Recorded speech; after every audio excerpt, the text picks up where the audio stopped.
What you may find is this may be easier than you think, and you may be able to ramp up and do that. So all this is, for me, is the minimum you need to deliver. You can go well beyond this based on your need and your expectations. And like I said, for me, I've given it's a 2.5-year period to get to that period.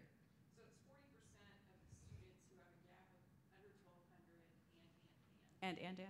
Yes, that's how we were able to do, because one of the things that you know, the team of people we interview and were really helpful in looking over the applications, recognizing 40% of students with unmet need, even in a senior range for a lot of our institutions, is hard. So that's why we said, all right, you can do the 40% with the gap financing only. And that will make it probably more reasonable, especially in the beginning. What you may find, again, if it's popular and there's funding, you may easily meet that higher goal, but I'm not requiring it for the grant. Okay, any more questions, or what else do I need? So, expression of interest, all I need with that is an email from you to me saying, we're interested in applying, who your institution is, and who's your contact person. Very simple, like I said, and it's due, God, I usually use close of business Pacific time, just to be fair. So, optional, so after we do the letter of intent, because I know this opportunity will be made available to all of USU, and I'll probably do another optional information session so that if you have more questions, when you actually start filling this out, we'll do a kind of webinar.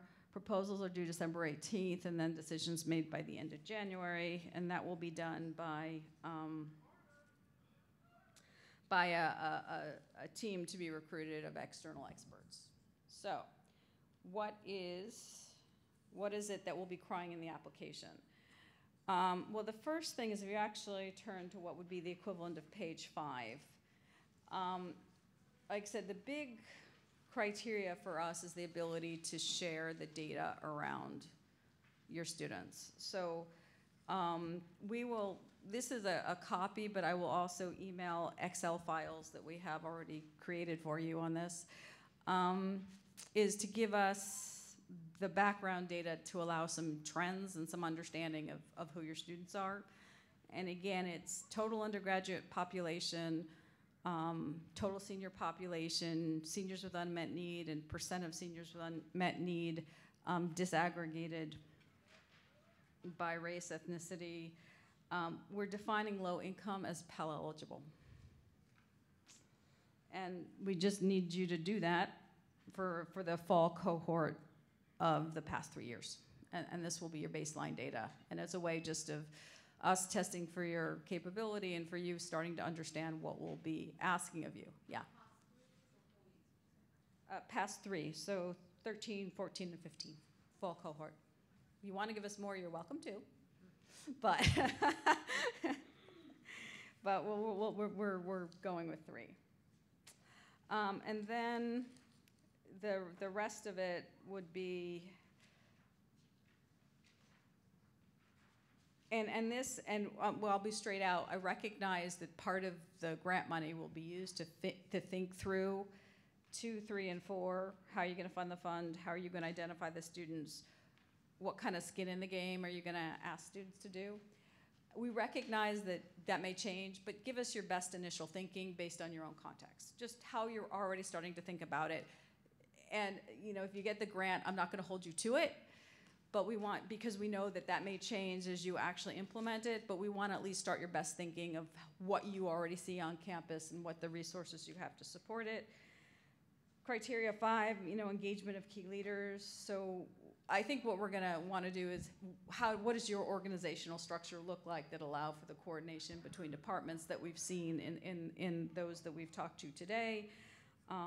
Some kind of support from your leadership, so a statement from your president saying, yes, we want to support student culture, and you can do that either in the proposal or in the form of a letter to throw in the appendix, and then just explain how you're going to staff the program. And then probably put that CV in the end. I think that's pretty much, that's the bulk of it. There is a budget and budget form. Again, we have an Excel file. It's pretty simple. This is a pretty simple budget. It's 50,000. We just want to know how you're going to use it, because I said the one caveat we have is you can't use it to fund the fund. Yeah. The funding, 50,000, looks like it can be used in 1 year, but it could also be allocated across the time period. Do you want to use it in smaller increments, or do you want it in one time period, 1 year? You can give me 2 years if you prefer to do that. Okay, in other words, if let's say you think you want to use 25 1 year and 25 the next year to support staffing allocation, that's fine. But you can do it either way. I'm giving you that option. I just want to know how the money's going to be used and when it's going to be used, but there's no requirement to do it in either 1 or 2 years. That whatever makes the most sense for you, because we recognize it's not a huge bit of money, but I think if this is something of interest to you, it can get you started, and by getting a grant, it also gives you some cover and support as well, to show others that you've brought in some actually already vetted, proven, evidence-based program and some support to do it. Yeah. So is the following up on that, is the sweet spot institutions who haven't done this work before and or institutions that are already doing it? We can fund 2 things. Those who, well, maybe actually I'm going to go 2.5. Those who aren't doing it but want to do it. Those who've been piloting it or playing with it or maybe doing it in an ad hoc fashion, you can use it to systematize it. And I think that half is, and I know we've seen it in some of the interviews, there may be some doing it informally, but it's not a formal systemized program. We'd probably do that too, sort of to systemize it into your system so that it becomes a regular part of your student success culture. But it's really either don't have it or kind of in process. If you have a program that does this exact thing, then no. Now, if you have, let's say you have now, if you have retention grants but not completion, I mean, if maybe you're focused on your first and second year, then we could talk about it. But that could be a discussion on an individual basis based on where you are and what you're doing. I should also add, we're also hoping to create sort of learning communities around this, because although I know you guys say it's not necessarily hard, you run into things. Yeah. So, any other questions? It's pretty straightforward, I think, but just wanted you to be able to ask questions. Sorry, simple logistical question. You said that you'll email out the information. So once we email you, or if you're interested, then you'll send us the electronic copy? If you email that you're interested in applying, what I'll do is I'll send out what you'll actually I'll send out the application form and the Excel files at any time. I can do that when I get back to the office. But what I will share with the folks who decide to apply is the draft report, because the executive summary I think is really good, but the draft report is also deeper and richer to help you think through, especially the sort of middle components.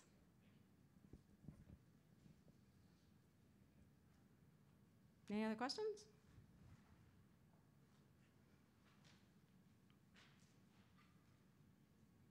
Okay, then I won't keep you longer than I need to. If you want to pull me aside personally or email me directly, there's my email, about anything or discuss a personal situation on, well, you know, on your campus. No, sorry. Yeah, no. In other words, personalized, you know, needs based on I'm happy to do that too.